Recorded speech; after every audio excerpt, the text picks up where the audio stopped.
अलग अलग हॉस्पिटल से सुधारे हुए doctors, nurses, private hospital, government hospital से सुधारे सभी साथी और मंच पर आसीन स्वास्थ्य विभाग के अधिकारीगण, हमारे एमएलए साथी, आदरणीय सत्येंद्र जैन जी, आदरणीय मुख्यमंत्री जी। आज बहुत इम्पोर्टेंट डे है दिल्ली में और मुझे लगता है कि अभी तक जो अलग अलग लाइंस खींच के हम लोग देखते थे प्राइवेट हॉस्पिटल बनाम सरकारी हॉस्पिटल, जैसा मैडम ने मुझे कछुए और खरगोश की कहानी सुनाई, अब मिलके दिल्ली को स्वस्थ रखने का बीड़ा उठा रहे हैं। ये एक बहुत बड़ा कदम है। बीमारियों के खिलाफ दिल्ली की जंग का एक महत्वपूर्ण दिन है आज, क्योंकि कितने लोग दम तोड़ते हैं, कितने लोग सही इलाज ना मिलने पाने की वजह से, कितने लोग सही टेस्ट ना होने हो पाने की वजह से जीने की उम्मीद छोड़ देते हैं, जीना छोड़ देते हैं। इसका सही आंकड़ा, बहुत सारे डेटा इंटरनेट पे अवेलेबल हैं, लेकिन सही आंकड़ा लगाना बहुत मुश्किल है। लेकिन उन सबको समर्पित ये स्कीम आज जो लॉन्च हुई और खासतौर से जिन तीनों स्कीम्स का जिक्र डॉक्टर कीर्ति ने अपने प्रेजेंटेशन में किया, ये सब की सब दिल्ली के लिए और बल्कि पूरे देश के मेडिकल फैसिलिटीज के इतिहास में बहुत इंपॉर्टेंट स्थान रखेंगे आने वाले समय में। जहां तक आप लोग बैठे हैं, सभी लोग, चाहे बहुत सीनियर डॉक्टर्स हैं, नर्सेज हैं, पूरा मेडिकल, पूरे एनसीआर से, पूरे देश से लोग आते हैं बहुत उम्मीद से इलाज कराने। मैं भी, मेरा बचपन भी यहाँ से 50 किलोमीटर दूर तिलखुआ गांव के पास बीतता था, गांव में, और वहां हम सुनते थे कोई बीमार होता था तो एक बड़ा कॉमन होता था, गांव से कहाँ ले जाओ जी डॉक्टर, कोई मरीज सीरियस हुआ गाजियाबाद ले जाइए, पर ग्रेविटी ज्यादा है और ज्यादा सीरियसनेस है तो कहाँ ले जाओ, दिल्ली ले जाओ।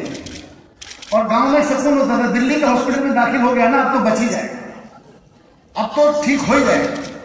आप लोगों पर सिर्फ दिल्ली को नहीं, पूरे देश को इतना भरोसा है। ये आप सोचिए, पूरे देश में इस बात को लेकर कॉन्फिडेंस है कि अगर कहीं किसी बीमारी का, कोई क्रिटिकल से क्रिटिकल बीमारी का कोई मरीज और उसके तीमारदारों को, उसके रिश्तेदारों को, उसको परिचितों को अगर ये पता चलता है ना, हॉस्पिटल का नाम नहीं पता चलता, बस ये बात पता चल जाए दिल्ली चला गया ना, अस्पताल में बेड मिल गया ना, अब तो ठीक है, चलो बढ़िया इलाज मिल जाएगा। आप देश के उस कॉन्फिडेंस के किनारे पे बैठे हैं, आप उस आधार पे आप बैठे हुए हैं। आप सिर्फ, जैसा स्वाति जी ने कहा, मेडिकल डिपार्टमेंट की नौकरी नहीं कर रहे हैं, आप इस देश के उम्मीदों के, इस देश के भरोसे के उस सिरे पे बैठे हुए हैं। उस भरोसे को बनाए रखने के लिए आपके ऊपर जो बर्डन होता है वो हम समझते हैं। मैं खुद भी हॉस्पिटल्स में जाता हूं तो देखता हूं, मुझे और भी रिपोर्ट्स मिलती हैं तो देखता हूं, आपके ऊपर डबल लोड है। एक तो वर्कलोड है, आपको दिन में इतने पेशेंट देखने हैं, कैसे कोप अप करेंगे, लेकिन साथ साथ जब आप किसी पेशेंट को ये कह रहे होते हैं, आपको पता है कि इसको तुरंत इलाज की जरूरत है, आपको पता है, आप एक्सपर्ट हैं, आपको पता है कि इसका टेस्ट तुरंत होना चाहिए, लेकिन आपके सामने जो डायरी रखी होती है या आपका मैनेजमेंट का आदमी जो डायरी देख के आपको बताता, नहीं साहब इसका टेस्ट तो अभी 2 महीने पहले नहीं हो सकता, इसका इलाज तो अभी 2 साल लगेंगे पूरा इसको भर्ती होने में। तो वो as a society, as a political leader, as an authority, हमारे ऊपर तो जो बर्डन है सो है ही है, उस फैमिली के ऊपर तो जो बर्डन है सो है ही है, लेकिन एक डॉक्टर होने के नाते जब आप जान रहे होते हैं कि इसको तुरंत इसका टेस्ट होना चाहिए और उस वक्त आप कह रहे होते हैं कि आपको 2 महीने बाद आ जाना, आपको 2 महीने बाद आपका टेस्ट कराएंगे, हम जानते हैं उस वक्त आपके दिल पे, एक डॉक्टर के दिल पे क्या बीतती है। वो बहुत इंपॉर्टेंट फीलिंग है, वो एक अलग बर्डन है। 100 मरीज एक साथ सामने खड़े हो, उनको देखना एक बर्डन है, लेकिन जो मरीज आपके सामने बैठा हुआ है उसको ये कहना कि आप 2 महीने बाद आ जाना, टेस्ट करवा देंगे, और 2 साल बाद आ जाना, तुम्हारा इलाज करवा देंगे। ये बर्डन एक डॉक्टर के ऊपर एक बहुत बड़ा मानसिक बर्डन होता है। वो बर्डन से आपको यहां से मुक्ति मिल रही है। ये उस बर्डन से मुक्ति दिलाने की एक बहुत बड़ी स्कीम सत्येंद्र जैन ने, उनकी पूरी टीम ने बनाई है। ये वास्तव में मेडिकल फैसिलिटीज के इतिहास में बहुत बड़ी मील का पत्थर साबित होगी। अभी मुख्यमंत्री जी अपनी बात कहेंगे, लेकिन इतना आश्वस्त कर सकता हूं कि दिल्ली सरकार की ओर से, हमारे फाइनेंस डिपार्टमेंट की ओर से इस स्कीम के लिए पैसों की कमी नहीं होने दी जाएगी। ये मैं आश्वस्त करता हूं, क्योंकि मुख्यमंत्री जी का निर्देश हमको और सत्येंद्र जी को दो ही है कि अगर देश खड़ा करना है, अगर समर्थ राष्ट्र खड़ा करना है, तो राष्ट्र को शिक्षित कर दीजिए और स्वस्थ बना दीजिए, राष्ट्र अपने आप समर्थ हो जाएगा। शिक्षा देना और स्वस्थ रखना, ये बेसिक फैसिलिटीज हैं किसी भी व्यक्ति के लिए। शिक्षित बना दीजिए और स्वस्थ बना दीजिए, राष्ट्र अपने आप समर्थ होकर खड़ा हो जाएगा। इस फाउंडेशन पे काम कर रहे हैं पिछले 2.5 साल से।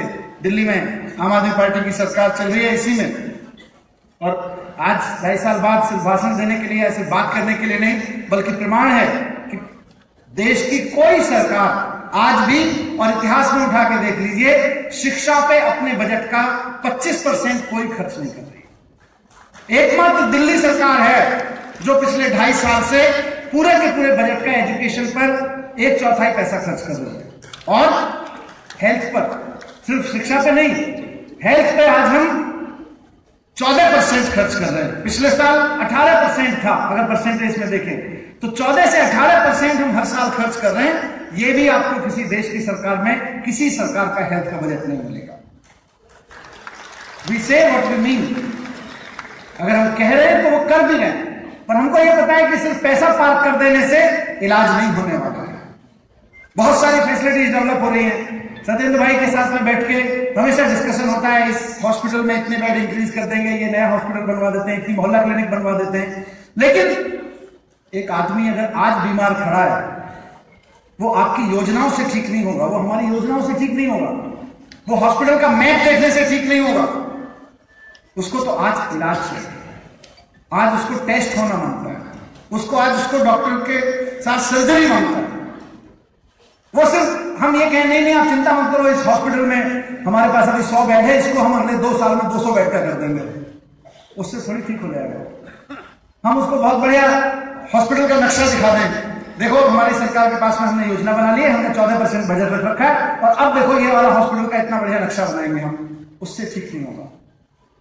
इसलिए ये स्कीम बहुत जरूरी है।